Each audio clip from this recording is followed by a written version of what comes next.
3 minutes remaining.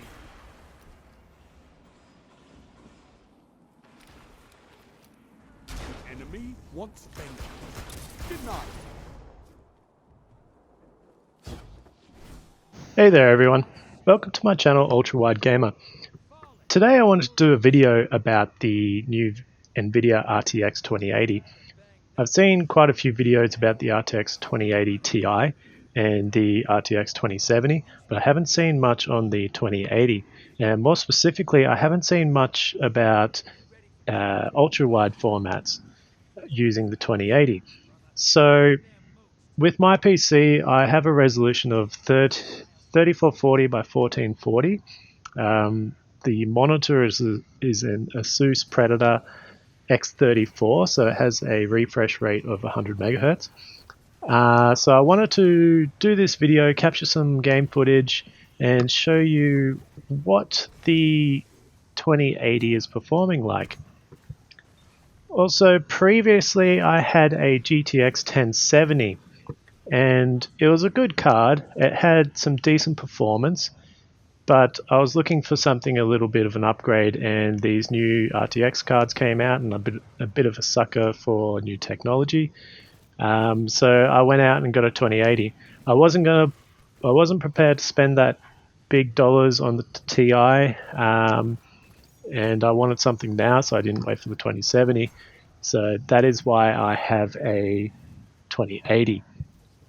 So let's get into it. Let's have a look at some game capture, and I'll talk about the performance of the 2080 in ultra wide. Now let's quickly cover what my PC build is. The CPU is an Intel i7-7700K. It's just at stock settings. The motherboard is a Gigabyte H270N.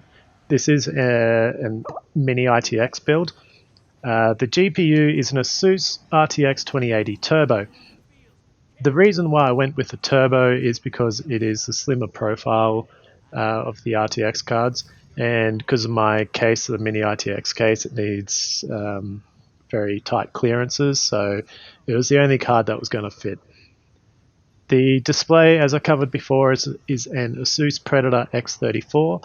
It has a resolution of 3440 by 1440, and it has 100 megahertz refresh rate.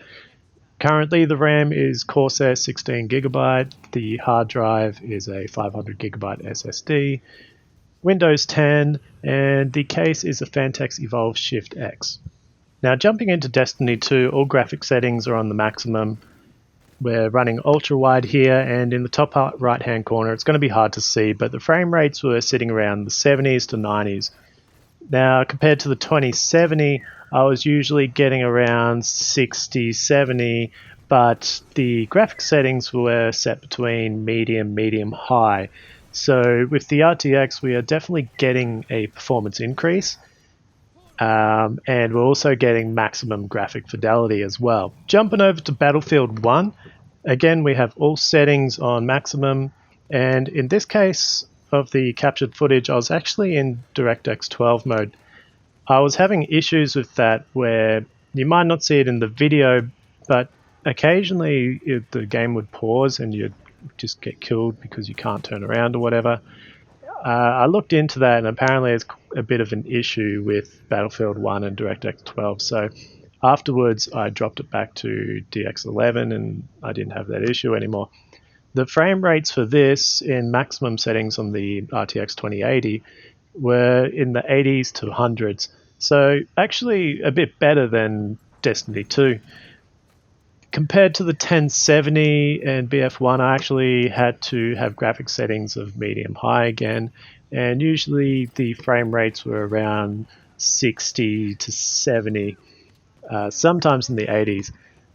So the RTX 2080 definitely performs a lot better in this case as well. Now the big question is the RTX 2080 worth the money? Obviously it's a very expensive card, there's no doubt about that, and until games using the new ray tracing, actually what it's named after, the RTX, we still don't understand how good these cards are. Is RTX mode really going to take a hit on your computer? In fact, the Battlefield 5 recommended specs came out today, and for normal rendering, it's quite realistic components. But for RTX, the minimum CPU was an 8700K. In my case, I have a 7700K, so how much is that going to affect me if I choose to run it in RTX? And I've just bought this card kind of, to get into that new technology to see what it's all about. But so it'll be interesting to see how that performs.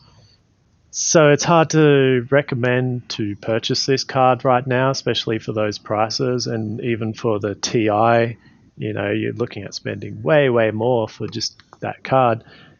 Maybe the 2070 is a good upgrade. I'm sure there's plenty of videos out there at the moment covering whether it's worth money and stuff, and it looks quite positive compared to the 2080 and the 2080 Ti. So that might be something you look into. But for the moment, in Ultrawide, I'm quite happy with it. It performs well. It's a strong card. Don't have any issues with temperatures or anything.